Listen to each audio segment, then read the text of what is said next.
Okay, so other normal distributions. All right, so transforming any normal curve into the standard curve.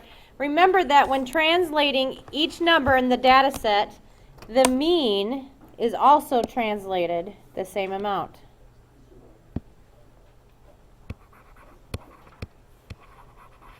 Okay?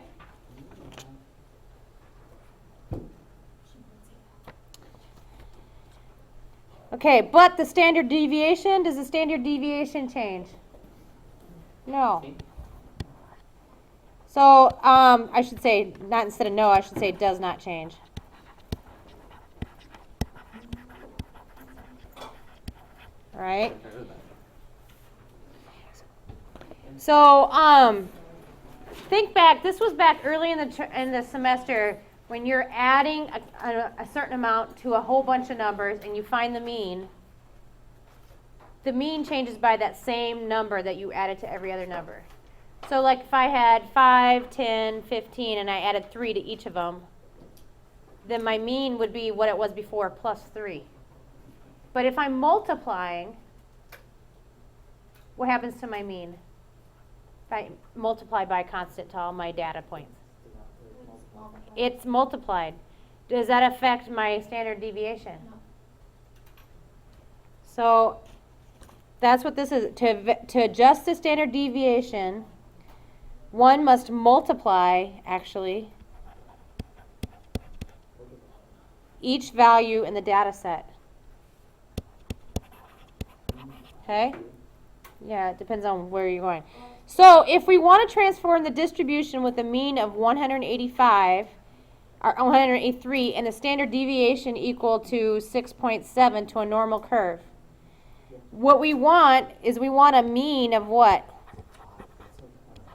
We want our mean to be 0. And what do we want our standard deviation to be? Yes, 1. Okay? So how do we make that happen? Yep, we're going to divide by 6.7 eventually, but what are we going to do first? Yep, we're going to subtract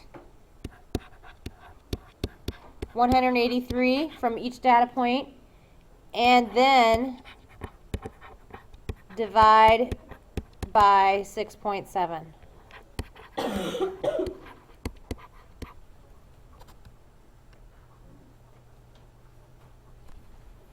Okay? If the variable x has a normal distribution with mean mu and standard deviation sigma, then the variable is this. Has a standard normal distribution. So we talked about z's before. We talked about them yesterday, and we talked about them earlier in the semester. You're just taking your value, subtracted the mean from it, and then finding out how many standard deviations you are away from it, right? That's what a z-score is. So we're still continuing on with the same idea. Given the distribution discussed above, mean of 183 and standard deviation of 6.7, what is the probability of a value less than 188?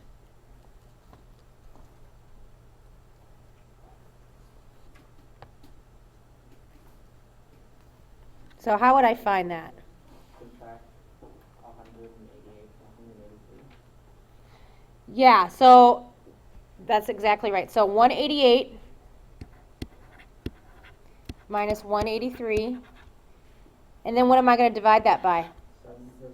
6.7. Okay? So let's find out what that is. We have, it's going to be 5 on top. 5 divided by 6.7. You get 0.75 about. So now what do? How do I find the probability of z being less than 0.75?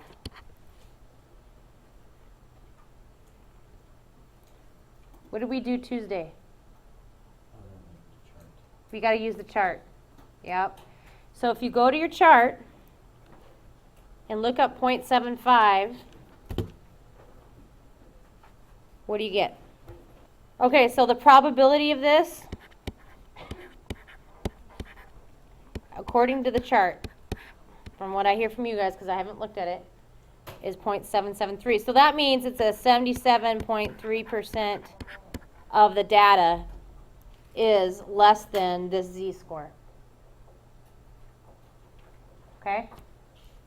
Let's look at number 2. ACT scores are very close to normally distributed with a mean of 21 and a standard deviation of 4.7. From this information, about what percent of ACT takers score below a 23.5? Mm-hmm. I think they're whole numbers, but how many could score below this? So we got to do our Z again, right? Our Z score. So we have 23.5 minus our mean, which was 21, divided by 4.7, which is our standard deviation. So I got 23.5 minus 21 divided by 4.7. We got a percent of 0.5319. That's our z-score. Okay? So from this information, what percent of ACT takers score below this? 0.7019, which would be about 70% of the test takers score below that. So approximating a binomial distribution with normal distribution. So in a binomial probability distribution with n of 100 and p of 0.02, remember our little formula for that was mu equals n times p, right? And that's what they did here. Okay? And then the standard deviation was sigma equals a square root of n times p times q. Notice that p and q add up to be 1, right? So p was 0.2, therefore q had to be 0.8.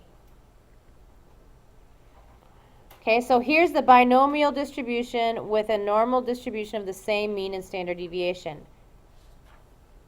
Which part of this is the binomial distribution? The boxes, yep. And the standard one is just the curve itself. Okay? Very good. Generally, you can approximate a binomial distribution with a normal distribution when NP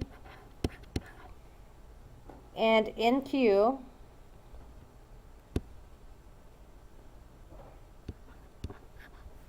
are at least 10.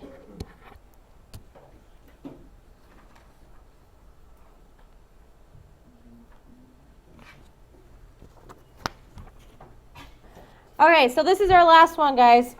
A coin is tossed 100,000 times, and 50,482 tails result. What is the z-score? What z-score corresponds to this situation? And how often would you expect a situation like this to occur? All right. So, first of all, we need to make sure that NP and NQ are greater than 10. Okay? So, M, in this case, is 100,000 times 0.5, right? The chance of landing on a heads is at 0.5. So that's 50,000. So obviously that's greater than 10. All right, so we're good with that. Next, I'm going to take sigma, because we've got to find out what our standard deviation is in this case in order for us to find our z-score. Our sigma, remember, is the square root of n times p times q. Okay, so square root of 100,000 times P, which is 0.5, times Q. What is Q now? 0.5. 0.5 also. Okay, if you look at that, you'll end up with 158.11. So that's our standard deviation. Is that included when it's squared? Yep. Even after square rooting it. So now, how do I find my z-score?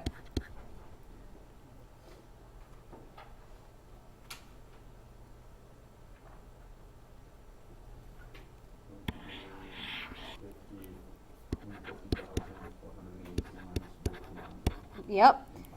So we're going to take this and we're going to subtract out our mu, which was 50,000, right? Divide it by 158.11. Then you're going to get 3.049. That's a pretty big z-score, actually. More than 3 standard deviations from the mean. Okay? So we want to find out what is the chances of getting greater than that.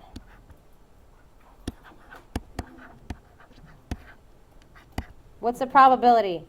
That would be the same thing as finding 1 minus the probability of less than that. Right? Because we're only looking, we would subtract out what we had already. So if you look that up on the chart, you're going to end up with 1 minus 0.9989. So 0.0011, which means a 0.11% of the population is above that point.